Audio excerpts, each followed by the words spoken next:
I don't think you want to do that, Mr. Jensen. Disengage lockdown, and whatever demons this station contains are likely to come crashing out on us. Afraid to die, Darrow? Or just unwilling to face what you've done? Oh, I know what I've done, believe me. I take no pleasure in it. And yet you still did it. I did what had to be done. 20 years ago, I gave the world augmentation technology. I thought I was giving it a bright future, but instead I gave it the means to destroy itself. No law, no UN regulation was going to fix that. People are dying out there. Hundreds of thousands of people driven to the brink of insanity because of you. I had to convince the world. Before today, people believed we should steal fire from the gods and redesign human nature. Human nature is the only thing we have that gives us a moral compass and the social skills we need to live in peace. Destroy it, and you destroy our very species. Don't paint yourself a savior in this. What you're doing is insane. Is it? When this is done, the Illuminati won't be able to control men and women like you as they had planned, from the inside out. No one will be able to use the technology I invented to make others into beings they desire. Something we both know has happened already. You think you're Frankenstein? Killing his own monster? Actually, Mr. Jensen, I prefer to think of myself as Daedalus, watching helplessly as his child crashes into the sea.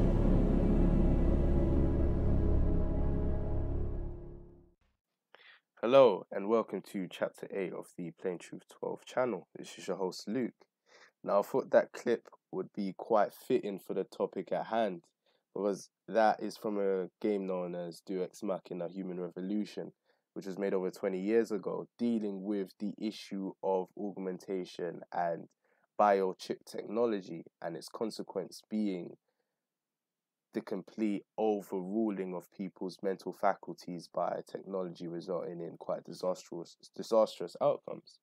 Now, in line with this, Columbia Neural Rights Initiative is a website or an organization dedicated to protecting human rights in the increasing wave of transhumanism as a consequence of the fourth industrial revolution. Now, I've mentioned transhumanism in a prior video, in my Sweden video, and that's defined as the increasingly interconnectedness of human beings with technology, nano, neural, or artificial, in a way to connect us ultimately to the Internet of Things. So you are a walking phone, for want of a better term.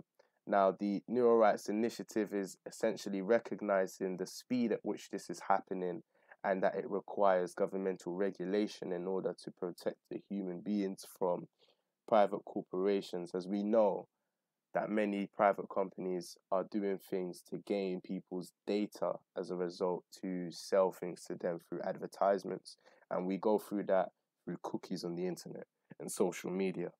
So this is a problem that can be faced due to the Neuralinks and other initiatives that are being hashed out by CEOs from Facebook, from Elon Musk's own company, and many other companies. Now, this website brought forth an article titled "The Rise of Neural Technology Calls for a Parallel Focus on Neural Rights," which centers on how Chile is leading the way with a bill that offers protection against abuses and iniquities that could arise from technologies that augment human capacities. In Chile, the National Commission for Scientific and Technological Research has begun to debate a neural rights bill to be written into the country's constitution. The world, and most importantly the OECD, UNESCO, and the United Nations should be watching closely. The Chilean bill sets out to protect the rights to personal identity, free will, mental privacy, equitable access to technologies that augment human capacities, and the right to protection against bias and discrimination. The landmark bill would be the first of its kind to pioneer a regulatory framework which protects human rights from the manipulation of brain activity, because the big issue revolves around access. Now, what this technology allows people to do is gain access into your mind since you are connected to this technology. And it reminds me of the phrase by, I really can't remember his name, but it's the man that wrote the Cthulhu novels, where he states that when you look into the void, be mindful that the void does not look back into you. And I think that's what people are failing to realize. If you connect yourself to the Internet of Things, the Internet of Things has access to you. Now, this sort of issue is discussed in another article that was linked to this website, where it discusses the 4 ethical priorities for neurotechnologies and artificial intelligence. Now, the ethical priorities revolve around people's privacy, identity, agency, and equality. Now, it's discussed because those are the major things that's going to leave us open to issues, especially when people dive into invasive neurotechnological advancements. Now, as highlighted here, through privacy and consent, an extraordinary level of personal information can already be obtained from people's data trails. Researchers at the Massachusetts Institute of Technology in Cambridge, for example, discovered in 2015 that fine-grained analysis of people's motor behavior revealed through their keyboard typing patterns on personal devices could enable earlier diagnosis of Parkinson's disease. A 2017 study suggests that measures of mobility patterns, such as those obtained from people carrying smartphones during their normal daily activity, can be used to diagnose early signs of cognitive impairment resulting from Alzheimer's disease. Algorithms that are used to target advertising, calculate insurance premiums, or match potential partners will be considerably more powerful if they draw on neural information. For instance, activity patterns from neurons associated with certain states of attention and neuron devices connected to the internet open up the possibility of individuals or organizations, hackers, corporations, or government agencies tracking or even manipulating individuals' mental experience. Now, this is a big problem because we already know when we surf the internet, our cookies are being collected. Therefore, it's like, for example, you surf the internet and you Google, you like Nike trainers. Next minute, you start seeing more adverts coming up on YouTube or Google about Nike trainers. Now, if these same companies had access to your neurological pathways in terms of your medical situation, you may not even know you're developing certain mental issues, or it may recognize that you have patterns associated with those mental issues. Next minute, you're getting advertisements and promotions about this, and it's telling you this, this, and that. Now, if that's targeted at a more vulnerable section of society, such as the elderly, who are not as informed, they could be scammed or coerced into getting or paying for certain things as a result of the fear brought up by this issue, since they would believe that it's connected to their brain and it's therefore telling them important information. Not knowing this information can easily be manipulated by hackers or the government. And it's what people fail to look at. It's what people fail to realize. When you peer your eyes into the void, be careful that the void doesn't peer back into you. This is an issue, and it's one of these 4 ethical priorities is highlighted. Now, moving on to the next one, which is equally as important, and it's absolutely crazy, to be quite honest with you, and it centers on agency and identity. Some people receiving deep brain stimulation through electrodes implanted in their brains have reported feelings an altered sense of agency and identity. In a 2016 study, a man who had used a brain stimulator to treat his depression for 7 years reported in a focus group that he began to wonder whether the way he was reacting with others, for example, saying something that in retrospect he thought was inappropriate, was due to the device, his depression, or whether it reflected something deeper about himself. He said, "It blurs to the point where I'm not sure, frankly, who I am."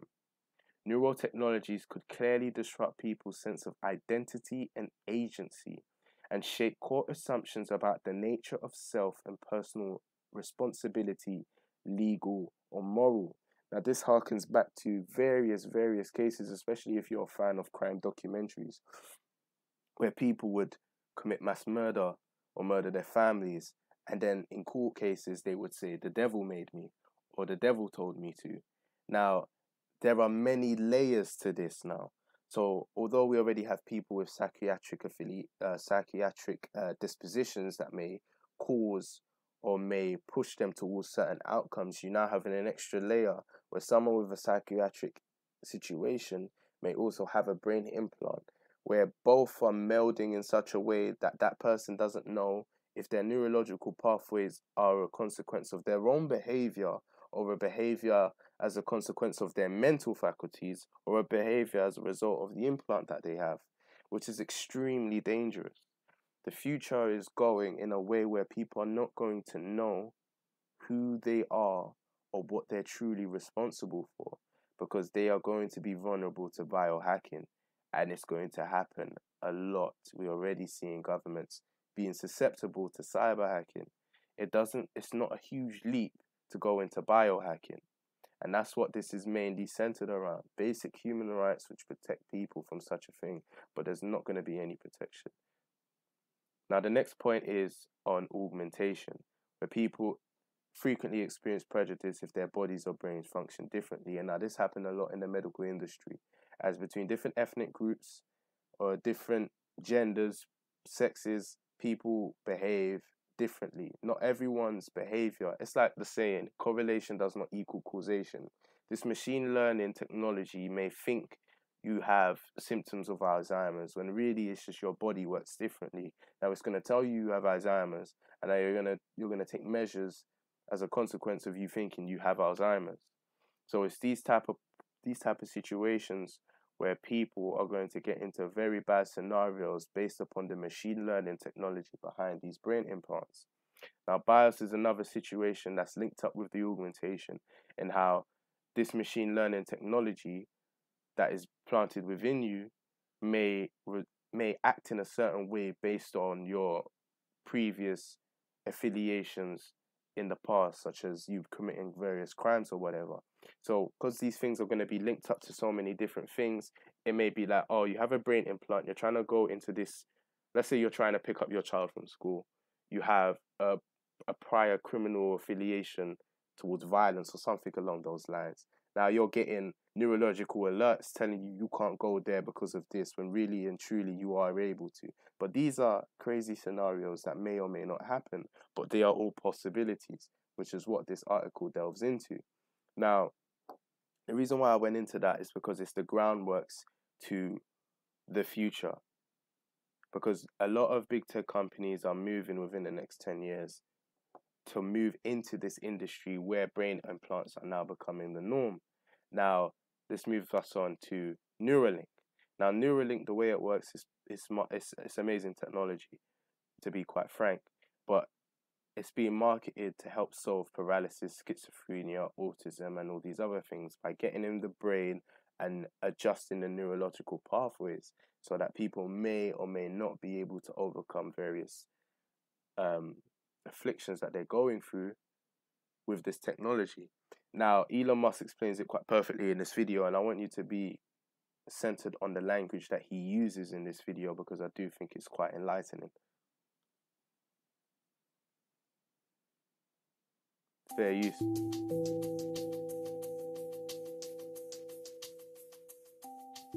This, I think, has tremendous potential, and we hope to have this aspirationally in a human patient before the end of next year. So this is not far.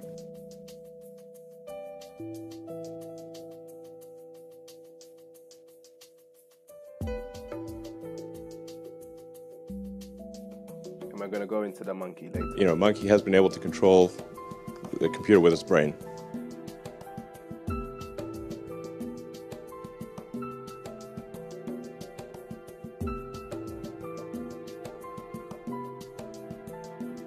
The threads are very tiny, and there's a lot of them, and they're very carefully placed. And the operation on a per chip basis, it involves just a 2 millimeter incision, which is dilated to 8 millimeters, and then the chip is placed through that, and then it goes back to being 2 millimeters, and you can basically glue it shut. You don't even need a stitch.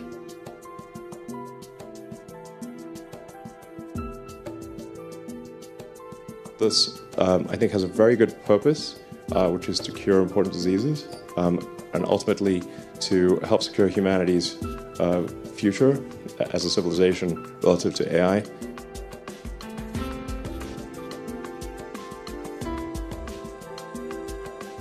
So I do want to emphasize that it's not going to be like suddenly Neuralink will have this incredible neural lace and start taking over people's brains. Okay. It will take a long time. Check this guy's face. Suddenly Neuralink will have this incredible neural lace and start taking over people's brains. Okay. It will take a long time. So, and you'll see it coming. Ultimately, He's so cheeky. yeah, this is going to sound pretty weird, but achieve a sort of symbiosis with artificial intelligence. So, but this is not a mandatory thing. This is a thing that you can choose to have if you want.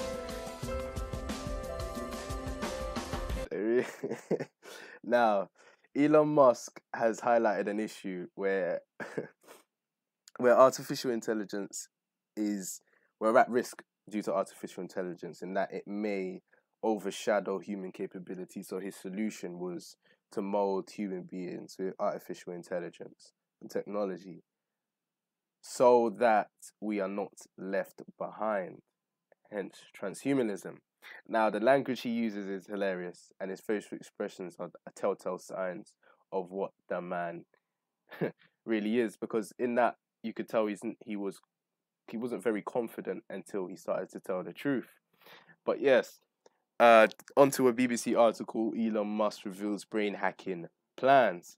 Now, what I wanted to go into this article was, but ultimately, Mr. Musk envisions a future of superhuman cognition. And it harkens back to my prior video in Sweden, where in the last article it mentions that there's going to be an unfair advantage in the labor market with people who have the chip and people who don't.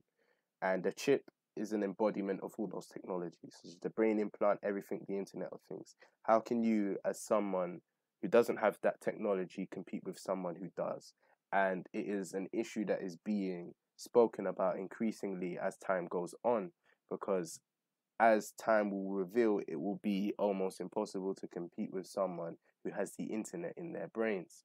Now, I want to show the monkey, because you will need to realize how this stuff works, and it is quite incredible, but more so on how easy it is to gain access to someone's brain via this technology.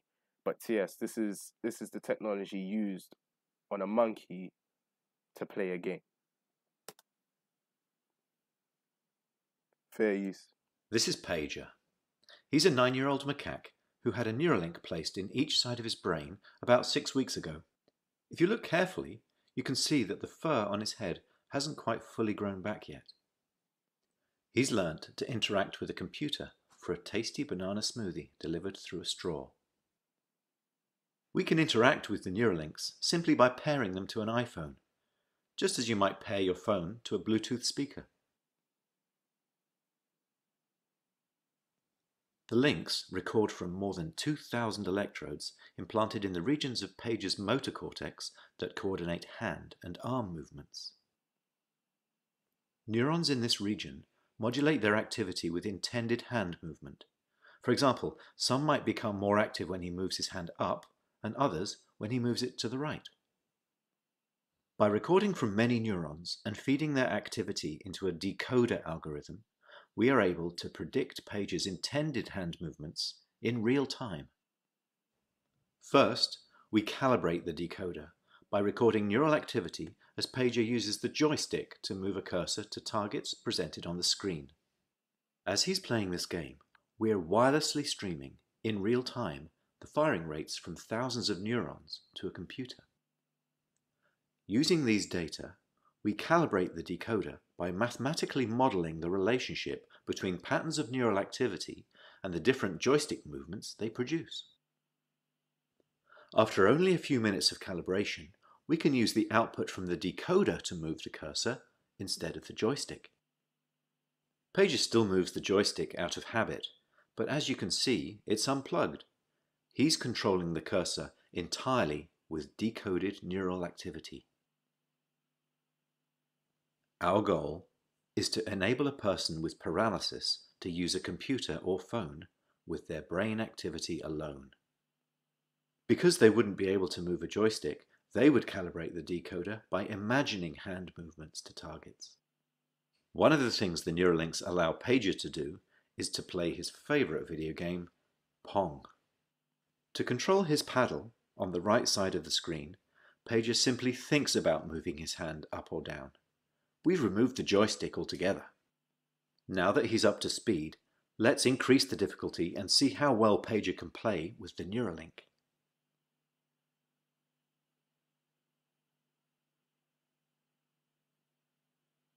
As you can see, Pager is amazingly good at Mind Pong. He's focused, and he's playing entirely of his own volition. It's not magic. The reason Neuralink works is because it's recording and decoding electrical signals from the brain. Great game, Pager. And It is incredible technology, to be honest with you. It's absolutely incredible. So if not understood, all they did was record his brain patterns and then eventually just disconnected the joystick, and then he just ended up controlling it himself. It's quite simple in theory, but there's a lot behind it. But the reason why I showed that video, as incredible as it showed how easy it is to access someone's chip, because the way it's going to go is it's going to be through applications on your phone or any other device, maybe smartwatches or anything such as that. And then you can connect to your head, but only via Bluetooth. Now that makes me think, because when I put on my Bluetooth and I see available devices, is it going to be as simple as seeing everyone's chip available on Bluetooth? Because I know there's going to be security measures in place, of course. But if it's so simple as to access through Bluetooth, then how easy it would be for a professional biohacker to gain access to people's medical information, personal life information, such as where their children go to school or where their home is, or access to bank details and stuff like that. This is an unprecedented level of access that someone can have without stealing physically. They could have a device which can measure or can scan certain things.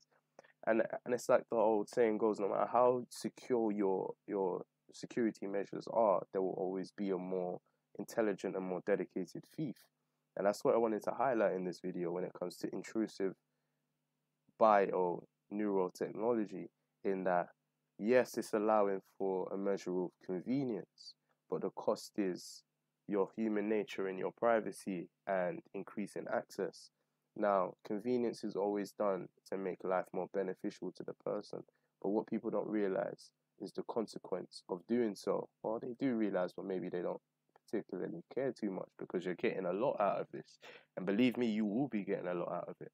It's like in his own words, it's not mandatory. You can take it if you want, because you're going to want to take it. You're going to want to have it because it's going to increase your life experience incredibly, to such an extent where you're going to be mad to not take it. And in many movies and in many games, there has been a crazy amount of creativity and detail that goes into this technology. But at the end of it, there's always an ethical dilemma, which harkens us back to the beginning of this video, in that whether it be government, private corporations, or individuals, or terrorist groups, there's going to be easy access to people's neurological data. Hence why there's companies such as Neuralink Colombia, which are trying to push forward, and many other neuroscientists which recognize this problem and understand that it needs to be dealt with. But again, technology and science is moving forward at a rapid pace. Currently, Elon Musk is waiting for FDA approval for human trials, but he will get it. It's just a question of time. And there are millions that love and adore this man and are willing to be volunteers for his technology. And it's just a matter of time before it happens. There are many phases this world is going into, and this is only the most recent, but it's not going to stop, and there's nothing that's going to be able to stop it, because it's too good for the system. It's very beneficial. But it is something to watch out for. It's very important. This video was, again, much longer than my prior videos, but it was almost impossible to squeeze all the information I wanted to get into a mere 10 minutes. And there's a lot more I wanted to go into, but I wanted to keep it strictly focused on Elon Musk for this video. But thank you very much for joining me on this chapter. It was a very interesting topic. I'm going to keep an eye on it because we do have human trials in the forecast. But I will be keeping an eye on it and updating when and where necessary. But thank you very much for joining me on this chapter, and I'll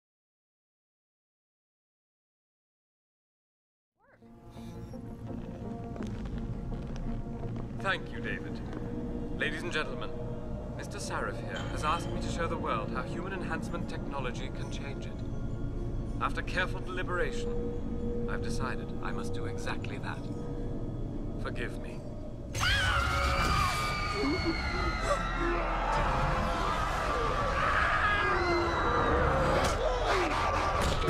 Oh, wow.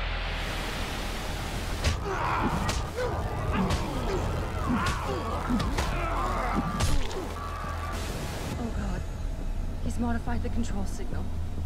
Anyone with the new biochip will be affected. You never...